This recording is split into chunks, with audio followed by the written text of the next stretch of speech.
Hello and welcome back to Multimodal. I'm your host, bakztfuture. This week was a whirlwind of a week. If you're following along with my YouTube channel, my Substack newsletter, my last podcast, you know that I've been dropping videos from my series, GPT-X, DALL-E, and our multimodal future. The first video was an introduction to the whole topic where I provided the sort of the baseline information you need for the rest of the series. The second video was on the first lesson, which was mixing and texturing. The third video was on the creative topic of composition and phrasing. And today's video, I'm recording this on Friday, was about the DALL-E avocado chair and sort of the 3D animation I had made to sort of exemplify its potential as an AI-based industrial design product. I hope you're enjoying this series so far. I've certainly enjoyed. I not only enjoyed making it, but it's crazy for me because I'm in the same seat as you. I'm an audience member just like you, even though I made it. And so I guess all I'm doing is biting my nails and looking forward to reading the different interactions on Twitter and the YouTube comments and everywhere about how people are finding it. So far, the feedback has been very positive. I've got, I feel it's really resonating and it's, being received well by everybody watching it. I want to, of course, thank everybody for the support up to this point. It's definitely meaningful for me to just be uploading a video every day and seeing all these nice things people have to say, either about me or the series. It's very sweet. I really appreciate all the support. And so today I thought I'd talk about two ideas. The first of which is artistic acceleration. This is a topic, unfortunately, I did not get a chance to really cover in the series, and I realized after watching the series myself a few times before releasing it that this is one of the ideas or themes for the series that I'm indicating, even though I never explicitly said it. Now, I did Google. Artistic acceleration is a term used by other people, mainly academics and scholars. To be honest, I did not have a time to do the literature review into what it represents and what it means. But I guess from the context of GPT-X, DALL-E, and our multimodal future, this series, I guess after watching it myself, I realized that these are the codes that I'm sharing to accelerate art like in the future. So like art, our thinking around art, our art and culture, these are the codes that I can imagine to accelerate the whole field of art. And so what do I mean by accelerate? I guess I mean the trends, the patterns, the approaches we take to design, the techniques we use, but also I guess I do mean our psychology and our mindset and our culture. And can we advance the ways we think about, the classic topics, right? Like our existence, love, our identities, our role in the universe, our relationship to others, our culture.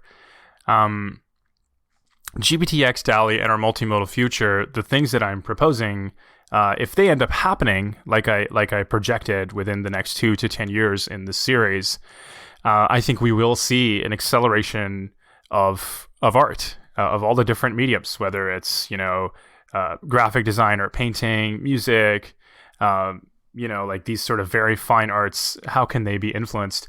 Now that I think about it, even dance, right? Like, I mean, I guess in theory you could train a multimodal AI model on videos of people dancing. I guess you'd need some appropriate descriptions of what's happening at the time, and maybe some descriptions as well, like text-based, around the themes behind this dance performance, what exceptional moves were performed, who were the dancers, and how much training went into this. And I suppose you could also generate new kinds of dances with multimodal AI just by giving a description of the theme or the song or like what kind of dance you're looking for. Anyways, that's a bit of a tangent, but I guess all I'm saying, the idea behind artistic acceleration is essentially our current art industry on steroids. And I guess part of the reason is, I don't want to obviously spoil the series, but I take it by now, you've picked up on this theme that there is something even with the existing multimodal AI tools, whether it's, DALL-E Mini, VQGAN and Clip, whether it's CogView, they're really easy to use. And I guess, if it's really easy to use, can we imagine more people creating art than ever before? My view in the series is yes, right? At the same time, you watched my video on composition and phrasing. You watched my videos on the essence of multimodal creativity, which in my view is mixing and texturing. What do you think these two lessons are, right? If you're spending all your time on composition, if you're mixing different things and experimenting with mixing and texturing, you are accelerating our understanding of art. You're pushing the boundaries, and for once, you're actually liberated and given the chance to do that, right? Like me personally, I always find I'm often just making things other people have made before. I've spent so much of my life recreating great things that other people have done and very little time actually adding to the culture, actually adding to our zeitgeist, actually contributing something new and different, or, just even taking things to a new territory.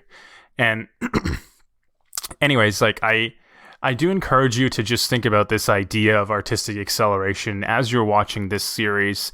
And I suppose as a technologist, we are used to thinking about acceleration like it's almost built into the tech industry, right? Like, we call it Moore's Law, right? This idea that chips get, twice as fast and twice as cheap. Don't quote me on that. It's something like that. And, we are always innovating, right? Like we have sprints, 2-week sprints. How much can we get done? What can we do the next sprint? And it's all about speed. And I'm not saying that, these fine arts industries or even the design industries like architecture could become like that culturally, like in terms of, everything is about speed. But I do think some of that Silicon Valley like thinking, some of that idea of the whole point of the tech industry is acceleration. Right. It's about moving forward. It's about advancement. I think maybe art will be even more so like that. I'm not saying it hasn't been up to this point, but I'm saying maybe it could really go a lot further. Maybe more people will be contributing. More people will have their own takes. More people will be looking at their work broadly speaking and how it relates and be able to easily make changes to make it different or completely new compared to anything we've ever seen before. And more people will not be limited by skills, right? Like you won't necessarily need to know Adobe Illustrator or Photoshop, right? And you won't be distracted by those details either. So you will be able to think about the significance of your work and think about how can you push art forward. I don't want to sound like I'm dismissive of art currently. Like certainly fashion moves really fast, right? Like the cycles of fashion, I suspect, probably move even faster than Silicon Valley, right? I mean, nobody talks about these things, but I do feel like maybe the fashion industry moves way faster than Apple or Google or Intel, right? We tend to associate Silicon Valley with speed and innovation, but I often think fashion can also do that. And of course, there always have been artists who are pushing the boundaries forward, but you never hear about them, right? So I don't want to ignore these silent voices who are thinking different and contributing to some kind of larger cultural experience just without any visibility. But I do think these tools in the hands of the great artists will change our understanding of art itself. I mentioned in my Substack piece that, I think the best artists, if they have these tools, like we will see artistic experiences we simply cannot conceptualize today. They will take things to a whole new level, to whole new heights, to different angles. They will use these technologies in such extravagant ways, right? And they are a kind of paintbrush of their own, right? Like there's simply no existing tool we have which even comes close, right? I don't think Photoshop has a lot in common with multimodal AI. I simply don't. I don't think Photoshop has a lot of similarities with DALL-E, right? Like I think Photoshop is the digital version of the things artists used to do in real life in the atomic reality they were in, right?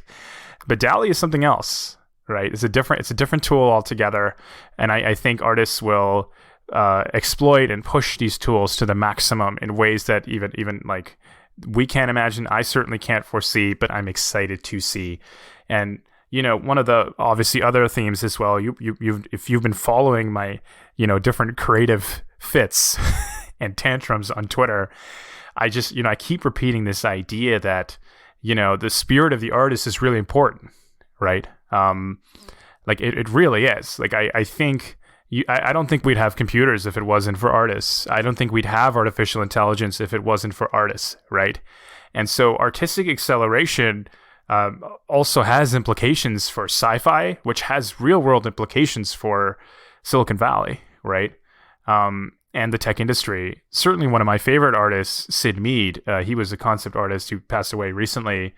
He did a lot of the artwork for, Blade Runner, I believe Star Wars. I think the character design for WALL-E, not DALL-E, WALL-E, the Pixar, the robot, was based on one of his concept art pieces.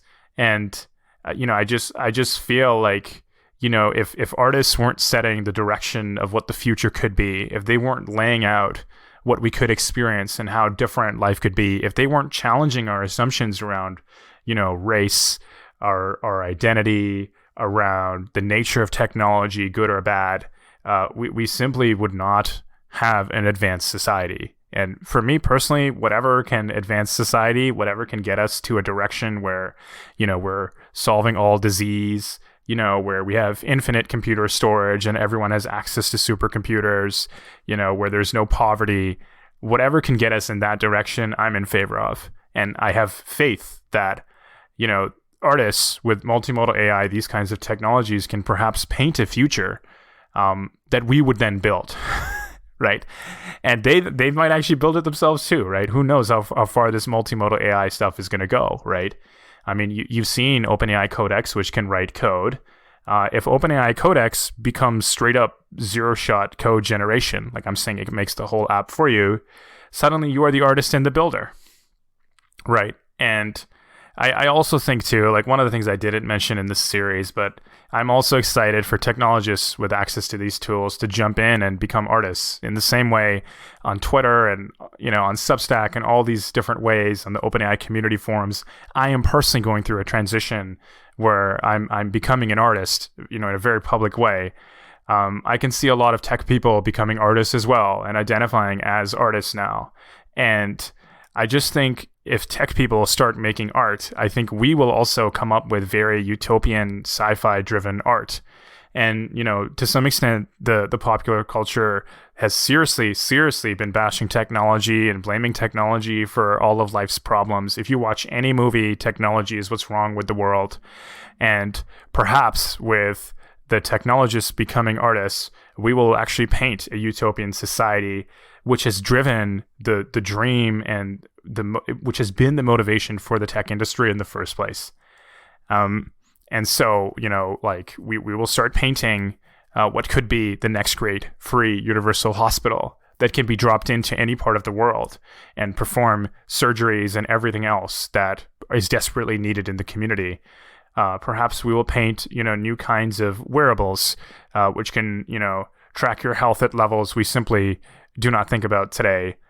Perhaps perhaps some of the minorities in the tech community who feel discriminated against, don't feel recognized, who feel like they haven't been given opportunities in the tech industry that others would have. Perhaps them painting and making movies and making songs and sharing the struggle they're going through will actually advance Silicon Valley's hiring practices, how they think about diversity, and maybe even inspire the next generation of diverse leaders.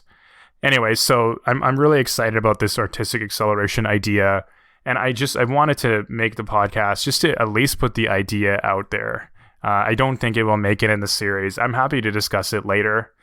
But anyways, so that's the end of the artistic acceleration discussion. You could tell it's still pretty raw. I'm still working through it. I have, multiple ways I'm thinking about it, looking at it. By the way, like I mentioned in the first video, at the end of the series, there's going to be this awesome Clubhouse event. And so if you don't know what Clubhouse is basically, it's like a Zoom call, but there's no video. Everybody there is just audio. It used to be like invite only, like somebody from Clubhouse, like who's part of the network, needed to invite you. Now it's open to everyone. It's on Android and iOS. And so at the end of this event, I'm really counting on everyone who watched the videos, everyone who's tuned into the podcast, everyone who follows me on Twitter at bakztfuture, everyone who listens to this podcast. I'm really excited to hear what you all have to think, what you all have to say. I want to learn from you guys. I am sharing my worldview of the future, but I am aware that my worldview is limited. It's probably really flawed. It's lacking in a bunch of areas that obviously I'm one person. There's only so much that I know about and can predict, but obviously these predictions become more accurate and sort of reach some equilibrium with actual feedback from real people who've had different life experiences and stories and come from different backgrounds than me. And I guess the exciting thing is, as a podcast listener, if you've always wanted to just ask me a question or perhaps, even like share some technical inaccuracy that I shared, I'd love to hear, like, even on a feasibility technology perspective, where have I gone wrong? I encourage you to come to the event. And that is the cool part about Clubhouse is this conversation will go from a one way where I am speaking, normally ranting, and you're listening, to me listening to you. And as somebody who makes podcasts, as somebody who makes YouTube videos, as somebody who writes a newsletter, you have to understand, I like hearing what other people have to say too, right? Like, I like a two-way conversation as well, right? And I know I can learn, and I want to learn, and I want to get better, right? I mean, it's odds are that I wouldn't do it, but if I found out the series was deeply flawed in some way, or if I really learned from that conversation, would I be willing to remake the series with an even more accurate vision of the future? Perhaps, right?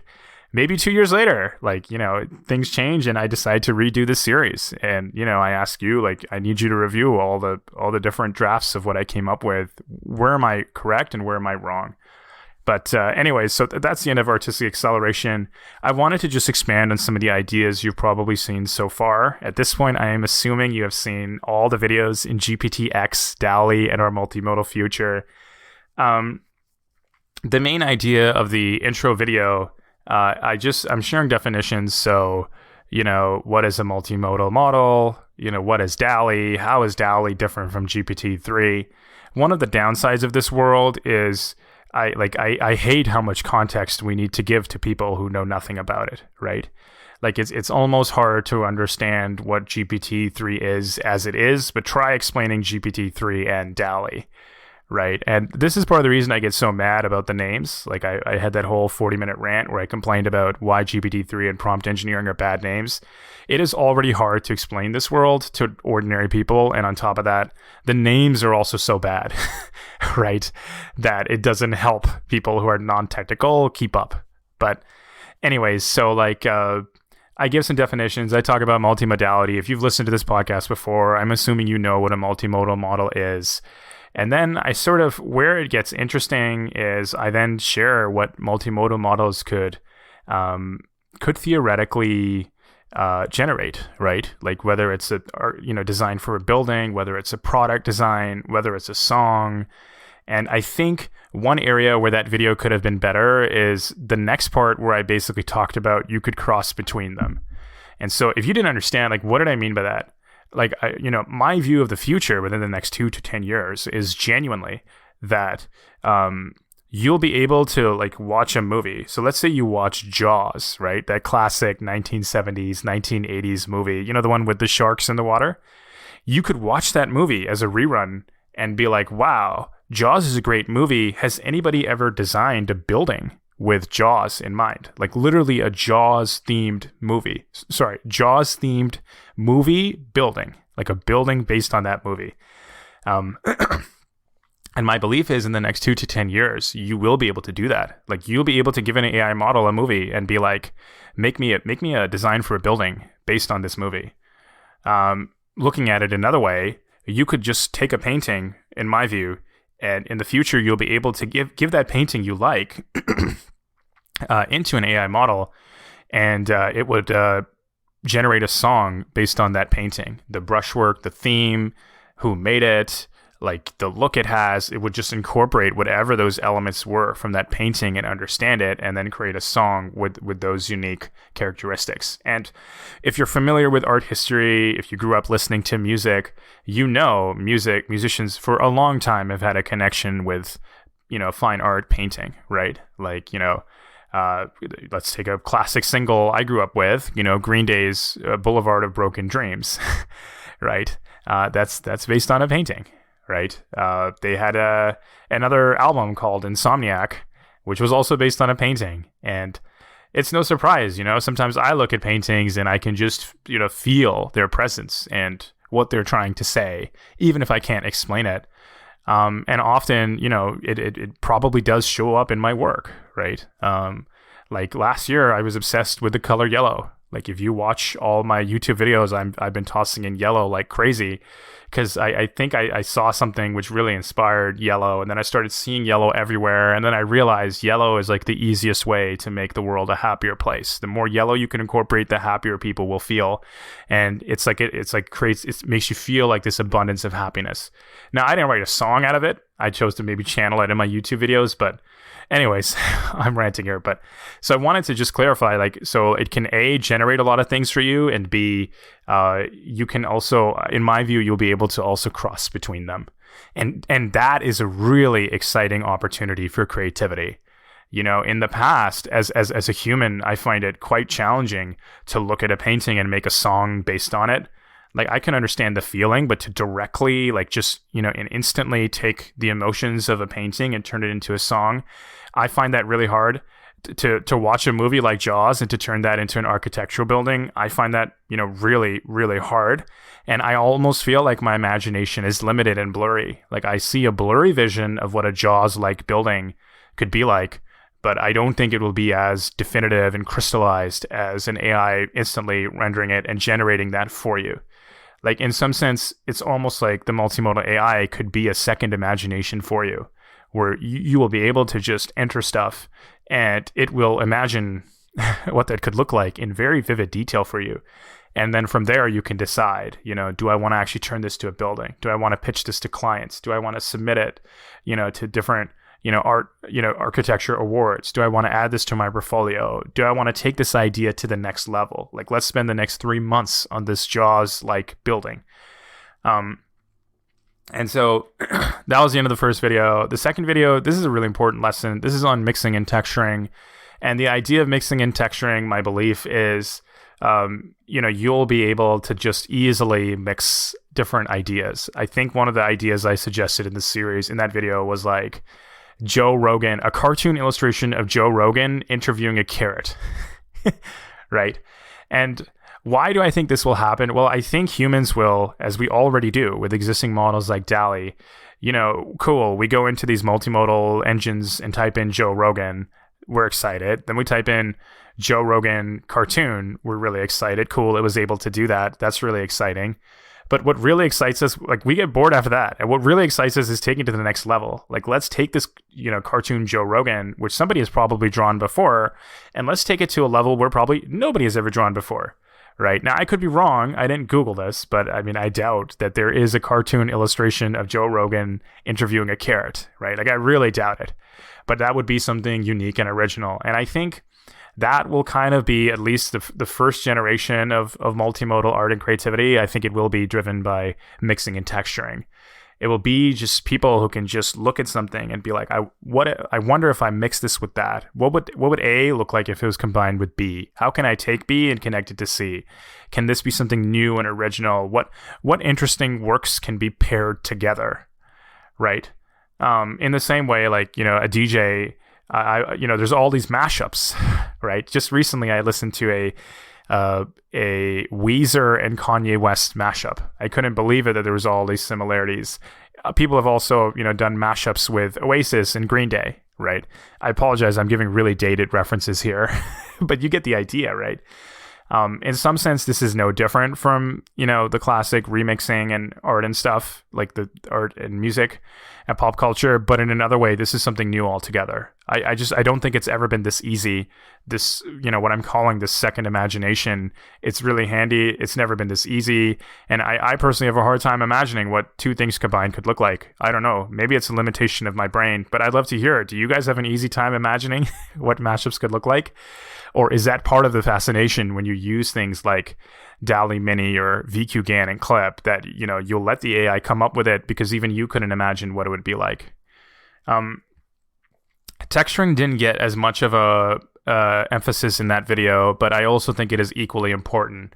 As these multimodal AI tools become more sophisticated, I can foresee mixing being really important and changing the game, and everyone may actually be competing on mixing. But I also think texturing will matter too. I think texturing will add depth to your work in ways that people will almost, it will be on your work will almost be unrecognizable to something that people haven't seen before. In addition to adding more realism or maturity to your work. And so, I guess if we're taking these ideas and transforming it into a person, I think perhaps my view is the ideal multimodal creative or artist will just be able to reference, what if you mix this with this? What if this was combined with this? What if this was in the art style of this guy, right? And at the same time, they'll be like, this is good, right? This is a good generation. But now I want to texture in these ways. I want to texture the tree like this person does, or I want to texture this tree based on an image I found on the internet. I want the multimodal AI model to texture this tree specifically based on this image, right? And there are texture artists today. That's what they do, especially in the 3D world. They're often their focus is around adding textures to make it look more real or add to the themes. But I can actually see texture artists becoming a real industry with, real people who are the best in the world at it in the future. I can see texture becoming really important. I can see it being one of the ways that multimodal creatives and artists in the future differentiate themselves from others. And it matters. I think, I've listened to music samples that were, replicas, and then I listened to those same replicas with more layers and more textures, and they sounded way better, right? I'm not saying better textured work is always the answer to more professional sounding work, but I do think, the best stuff often has many textures in it that add more depth to it, that you can just sense and feel even if you can't explain it. What was the third video? The third video was on composition and phrasing. Composition and phrasing, it's an important lesson. The key takeaway from that video is I think it's about a mindset. I think you need to get into this mindset of, AI can render and generate these things for you. Your job now is to worry less about details, right? At least not in the ways you used to. Like if you had Adobe Illustrator or Photoshop open, your job is to look at something overall. And for many people, I think there's two sort of mental blocks we have. The first of which is whenever we're teaching art and creativity, we tend to teach skills. If you show up to learn graphic design, if you show up to learn industrial design, product design, if you show up to learn web design, I'm not sure if I already mentioned that, they teach you tools, right? And they teach you skills. And that's the main point, is you need to, in order just to stay afloat, you need to know Adobe Photoshop. You need to know how to crop things, how to set up your canvas, how to, the brush tool, the magic wand tool. You need to know all these things. And at some point we forget creativity is not necessarily about our tools. It's not necessarily about Adobe Photoshop, right? Creativity is about your spirit as a creative and translating that into a reality, right? And so me as a creative, I have no allegiance to Adobe Photoshop, right? If a multimodal AI tool can take something that is in my head and turn it into a real thing in a better way than even Photoshop could ever do, me personally, I have no allegiance to Adobe Photoshop. And so I think we in our heads over time, just as a part of our traditional schooling and the way it's taught, because we have no other choice, we tend to associate creativity with skills and like actually doing the nitty-gritty. Like you are the one selecting all the elements, deselecting. You're the one doing all the work, typically, unless you're lucky enough to work with a team and it's more than a passion project, maybe something you do for a living. And so the first idea that we need to sort of eat at and fight against is this urge to do everything ourselves and focus on the nitty gritty. The second thing is like, it's just so deeply ingrained in our culture, right? This creative laborer, as I'm calling it. And I guess I'm also saying as well that most people who are creative are never given a chance to direct, right? And I think that's a great misfortune in our modern society, right? Why is it? I'm pretty creative. I make pretty decent YouTube videos. I have lots of skills. I can write code. I can, I know graphic design. I used to make music. I have all these skills. How come I didn't get a chance to direct a Hollywood blockbuster movie? Right? How come Warner Brothers didn't approach me and say, we have $100 million budget. We want you to direct a movie like Tenet or Inception. We have the screenplay. We want you to do it. Right? And so I think most people have never even given a chance to actually direct something. And so composition and phrasing is about, perhaps to some extent, embracing your role as somebody looking at the big picture, which is often associated with directors. And I want to give a shout out to Michael. I'm going to mispronounce his name. I apologize in advance. Michael Carychao has been shown mad love to the series and on the Substack. I'm definitely going to include his TikTok link below. He's an incredible artist. The stuff he's already doing with VQGAN and Clip, and you can see the success he's seeing on TikTok. But he summarized it aptly. Like he was, it was something. His tweet was something along the lines of, with multimodal AI, everyone in the future will be given a chance to sit at the director's seat. And personally, I find it very exciting. And let me tell you something else, right? In some way, this is even better than being the director for a Hollywood movie, right? Imagine you're directing a Hollywood movie. There's like 1,000, 2,000 people involved, some overseas. There's so much politics going on.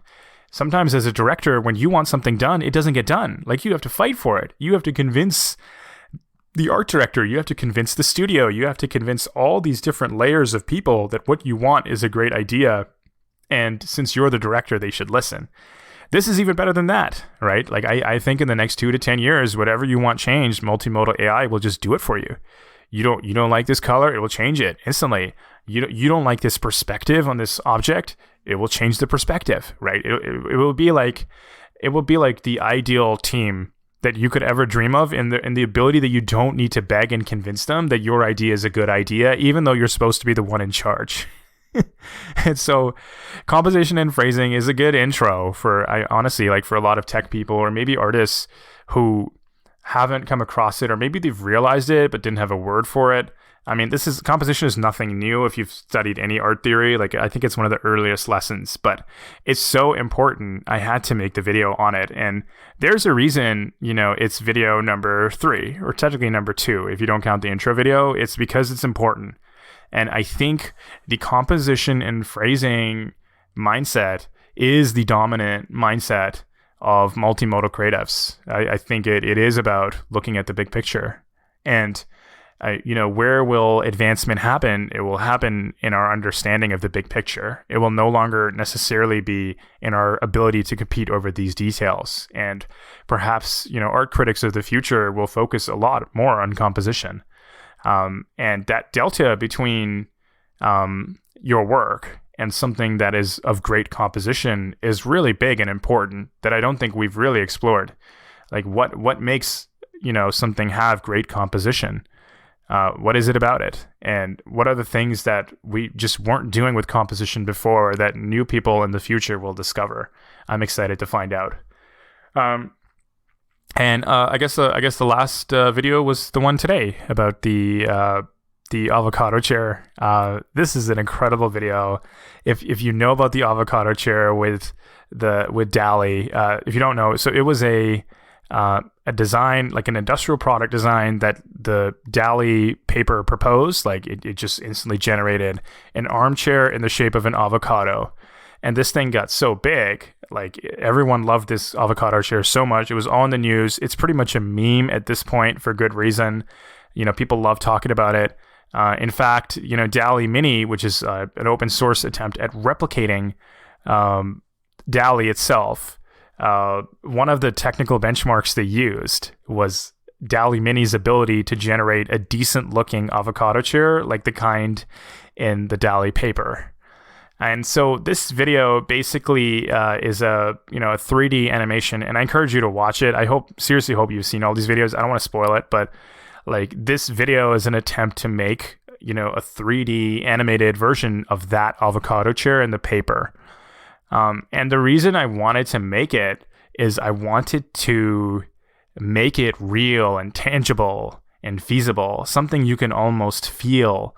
And I wanted to just point out that, this is something that an AI model already theoretically generated this year, right? And you're watching this video and it feels so real, like you could buy this in the store today.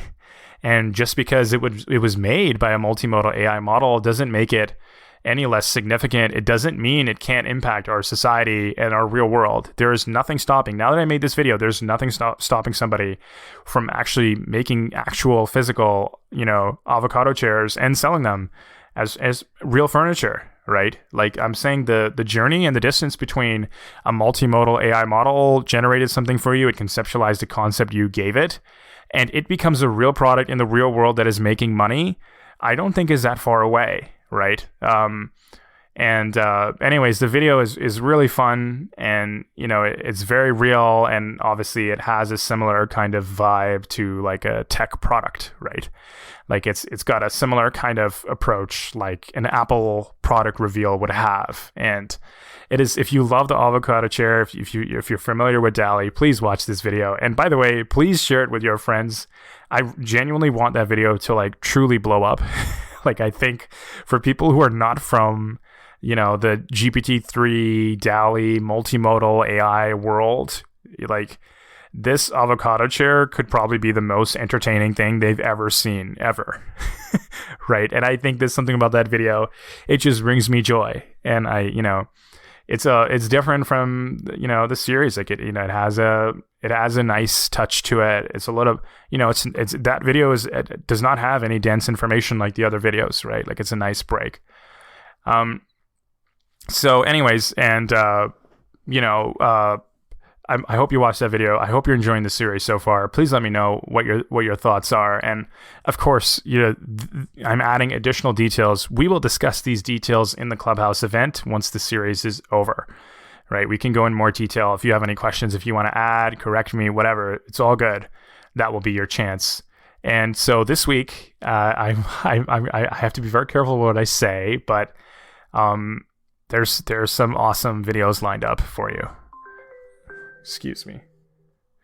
There are some awesome videos lined up this week. I hope you're going to love it. There'll be a lot like last week's, but also different in their own way. There's many lessons to glean. And, I sincerely hope you continue to share the videos everywhere, whether it's Reddit, on Twitter. I encourage you to... I'm so sorry. Let me turn my ringtone off. I encourage you to spread the word on Reddit, on Discord, on Twitter, wherever you can. I want to thank everybody in the comments section who's been leaving a comment and also liking it. It means a lot. Please continue to do that. And of course, if you know anybody in real life, either they work in this industry, they work in AI, they work in tech generally, if they're creative, I encourage you to tell them about it and show them that, this is a series that tries to at least crystallize the future, the next 2 to 10 years of creativity in very definitive ways, right? And it might be of interest to them. I hope that these videos, I really want the ideas that I'm proposing to go a lot further into the real world, right? Like I want company executives, I want startup people, I want artists, I want these ideas to enter the zeitgeist because I think they could change creativity forever. And I think they could really empower creatives in ways that we simply cannot imagine today. And so, it sounds very conceited, but, like if you're passionate about creativity too, and if you want to see these kinds of possibilities available to you, I'm asking you, please help me promote the series. Whatever you can do to spread the word means a lot. And of course, I really appreciate it as an individual creator, right? Like I'm not a company. I took time off of work to just make this series, right? So and it's been me. Like I hired 1 or 2 people to help with small segments of it, but the majority of it has been a single founder on this one. And so anyways, lots of stuff this week, and I hope you continue watching and supporting the series. I hope you love it. And of course, thank you so much for your support and help up to this point. And if you are still listening all the way to the end, this is approaching a 40-minute podcast. I want to thank you for sticking through this one with me. GPT-X, DALL-E, and our Multimodal Future is available on YouTube, youtube.com/bakztfuture. You can follow along on my Substack newsletter, where I'm every once in a while sharing other details that aren't in the video. I'm also announcing each video on there, as well as, there's other articles I've written even outside of this space. You can find my newsletter at bakztfuture.substack.com. This podcast is available everywhere. Apple Podcasts, Google Podcasts, Stitcher. I use Pocket Casts. You can find it on there. By now, I'm hoping you can find it everywhere. And lastly, I encourage you to follow me on Twitter at bakztfuture.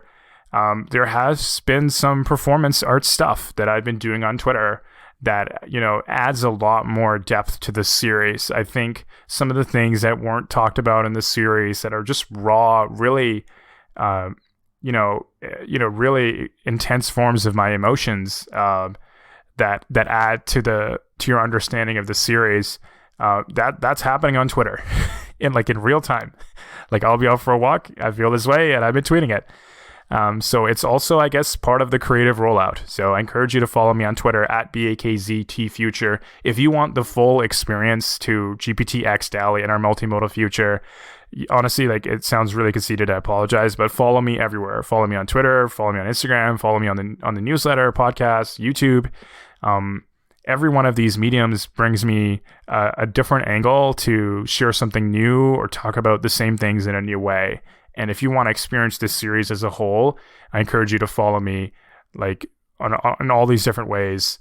So you can get the full experience of it. And I also want to mention too, I mentioned this is kind of like performance art, but also, one of my fears is when this series is over and once, more of the world has been exposed to it, I wrote a whole long article about how I'm aware eventually I will not be the sole champion of the series. And in fact, I may even forget the ideas that I've talked about or their significance or where they came from. Simply because, I have this tendency that once I'm done with an idea, once I put it out there, I almost forget about it. It's like my brain moves on. And so I have this tendency mentally to move on once an idea is done and out in the world. And essentially at some point, I'm sure a few years later, even I will be a stranger to the series that I made. It will be something that even I don't remember. And I will be learning along with you oh, that's what I said. And so I just mean where this connects with what I'm saying is if you want to experience my identity and experience the whole series in this moment, now's the time. I encourage you to follow me everywhere. At some point, I will no longer be this guy. I don't know. I think, or I will be this guy, but in an evolved format, or it won't be as raw as it used to be, or more things will become clear that those will just become realities in ways that the series was wrong or maybe too early, right? So anyways, if you want the full artistic experience, I encourage you to follow me everywhere. That is it for today's podcast. Thank you so much for listening. I hope you're having a great day, night, morning, evening, wherever you are, whatever you're doing in the universe, whether you're somewhere else in the multiverse. I really appreciate your time today. Thanks so much. Have a good one. Bye.